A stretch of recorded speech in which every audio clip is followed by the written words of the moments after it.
ముఖ్య విజ్ఞప్తి అండి. ఈరోజు శుభ శుక్రవారం అంటే గుడ్ ఫ్రైడే. హల్లెలూయా.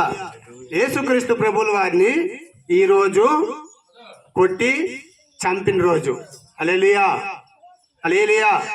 అంటే మన పాపాల కోసము, మన ద్రోహాల కోసము, మన అన్యాయాల కోసము, మనల్ని బ్రతికించడానికి కోసం ఈరోజు దేవాది దేవుడు కల్వరి శిలువలో ఆఖరి రక్త బొట్టు వరకు కార్చి మరణించాడండి. హల్లెలూయా, హల్లెలూయా. దాని గురించి కొన్ని వాక్యాలు చెప్పుకుందాం. దేవుడు లోకమును ఎంతో ప్రేమించును కాగా ఆయన తన అద్వితీయ కుమారునిగా పుట్టి వాని యందు విశ్వసించుము ప్రతివాడును నశింపక నిత్య జీవం పొందినట్లు ఆయన అనుగ్రహించెను. అంటే మనము నిత్య జీవము పొందినట్లుగా దేవాది దేవుడు మనకి అనుగ్రహించాడు. హల్లెలూయా, హల్లెలూయా. రెండు చేతులు పైకెత్తి హల్లెలూయా చెప్దామండి. ఎందుకంటే దేవాది దేవుడు మనతో ఉన్నాడు ఈరోజు. హల్లెలూయా. ప్రయాసపడి భారం మోసుకొనుచున్న సమస్త జనులారా నా యొద్దకు రండి, నేను మీకు విశ్రాంతి కలగజేసేదని అంటున్నాడు. విశ్రాంతి ఎక్కడండి? విశ్రాంతి ఉదయం లేచి నుంచి రాత్రి పడుకున్నంత వరకు విశ్రాంతి ఉందా మనిషి జీవితానికి? లేదండి, విశ్రాంతి లేదు. అందుకే దేవాది దేవుడు అంటున్నాడు, ప్రయాసపడి ఉదయం లేచి నుంచి రాత్రి పడుకున్నంత వరకు ప్రయాసపడి భారము మోసుకున్న సమస్త జనులారా నా యొద్దకు రండి, నేను మీకు విశ్రాంతి కలుగజేసేది. ఏం కలుగజేస్తున్నట్టండి? విశ్రాంతి. పాస్టర్ గారు విశ్రాంతి ఎక్కడ ఉందండి? ఉదయం లేచి నుంచి రాత్రి పడుకున్నంత వరకు ఎక్కడ ఉందండి విశ్రాంతి? పొలం పనులు చేసుకున్న వాళ్ళు పొలం పనులు చేసుకుంటున్నారు, ఆటో డ్రైవర్లు ఆటోలు తొక్కుతున్నారు, బస్సు డ్రైవర్లు బస్సు మీద వెళ్తున్నారు. అలాగే ఎవరి చేతుల పని వాళ్ళకి చేసుకుంటున్నారు. సాఫ్ట్వేర్ పని సాఫ్ట్వేర్ చేసుకుంటారు, రాజకీయ నాయకుల పని రాజకీయ నాయకులు చేసుకుంటున్నారు, గవర్నమెంట్ జాబుల పని గవర్నమెంట్ జాబులు చేసుకుంటున్నారు. ఎవరికయ్యా విశ్రాంతి ఉంది? ఎక్కడయ్యా విశ్రాంతి ఉంది?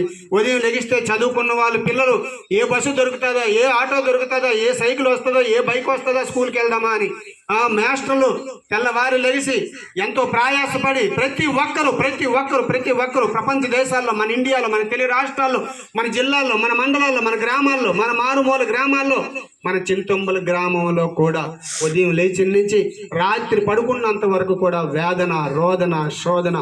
ఏమి తిందుమా, ఏమి తాగుదుమా, ఏమి వండుకుందుమా, ఈ రోజుకి దేవా నాకు ఇది ఇచ్చావు, రేపు నాకేముంది, నేనేమి తింటాను, యేసయ్యా నన్ను దీవించు, నన్ను ఆశీర్వదించు అని ఉదయం లెగిసి నుంచి రాత్రి పడుకున్నంత వరకు కూడా వేదన వేదన వేదన వేదన.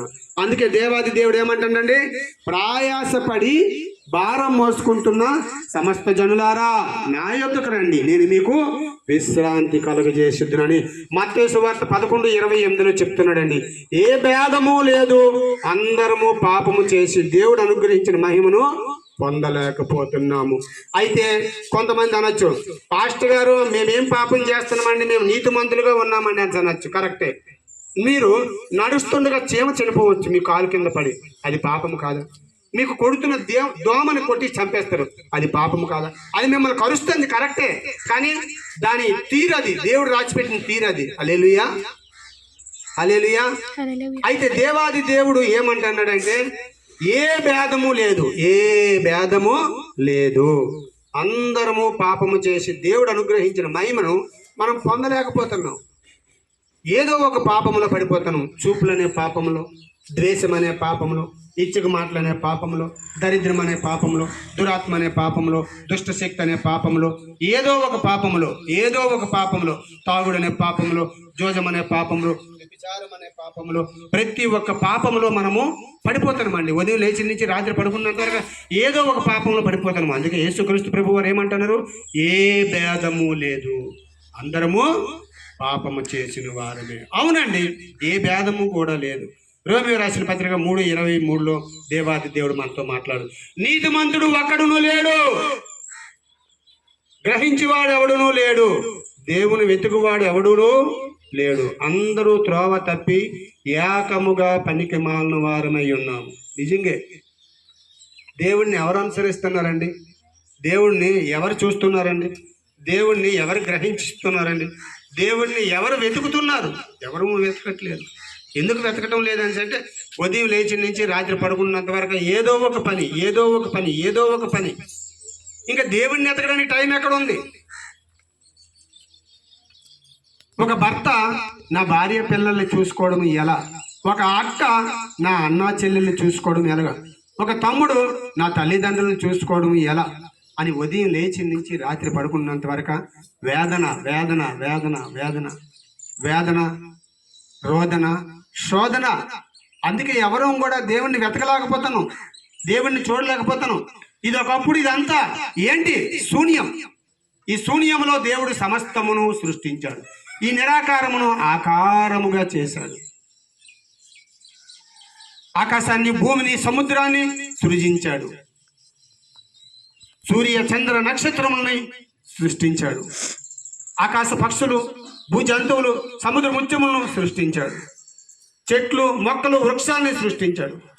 చెట్లు, మొక్కలు, వృక్షాలు ఈ మూడిట్లుగా ఎందుకు సృష్టించాడు పాస్టర్ గారు అంటే, చెట్లు మనకి ఫలాలు ఇవ్వడానికి, వృక్షాలు మనకి ఆక్సిజన్ ఇవ్వడానికి, మొక్కలు మనం తినే కూరగాయలు, పళ్ళు, పలహారాలు ఇవ్వడానికి. హల్లెలూయా. దేవాది దేవుడు నీ కోసము నా కోసమే సృష్టించాడు ఇవన్నీ, పుట్టించాడు ఇవన్నీ. నీవు నేను బాగుండాలని, నీవు నేను మంచిగా ఉండాలని, నీవు నేను త్రోవ తప్పకూడదని, నీవు నేను కల్వరి సిలువలో వేదన పడకూడదని, వ్యాధులతోని, బాధలతోని, దరిద్రాలతోని, దురాత్మలతోని, దుష్ట శక్తులతోని బాధపడకూడదని, సిల్లింగి శీతకాలతో బాధపడకూడదని, జబ్బులు జ్వరాలతో బాధపడకూడదని, వ్యాధులతో బాధపడకూడదని ఆయన కల్వరి సిలువలో ఆఖరి రక్తకు బొట్టు వరకు కార్చాడు. నీ కోసము నా కోసం కార్చాడండి. చిన్న ఎండ తగిలితేనే 10 నిమిషాలు మనం ఉండలేమే, చిన్న ముళ్ళు గుచ్చుతోనే మనం ఉండలేమే, విలవిల విలవిలలాడిపోతామే. అటువంటిది చేతులకు మేకులు, కాళ్ళకు మేకులు, తలకు ముళ్ళ కిరీటము, ఒకటి తక్కువ 4 కొరడా దెబ్బలు, బీపంతా కొట్టారే, బీపంతా దున్నారే. నా యేసయ్య ఎంత బాధపడ్డాడు, ఎంత ఏడ్చాడు. ఏలి ఏలి సబత్కా అన్నాడు. నా దేవా, నా దేవా, నా చెయ్యి ఎందుకు విడిచావు, నన్నెందుకు విడిచావు, ఈ గిన్నెలోనిది నేను త్రాగలేను అని ఎంతో ఏడ్చాడు. దేవదూతలు వచ్చి శాంతించిన తర్వాత కలవరి సిలువలో ఆఖరి రక్త బొట్టు వరకు కాచి నీ కోసం నా కోసం మరణించిన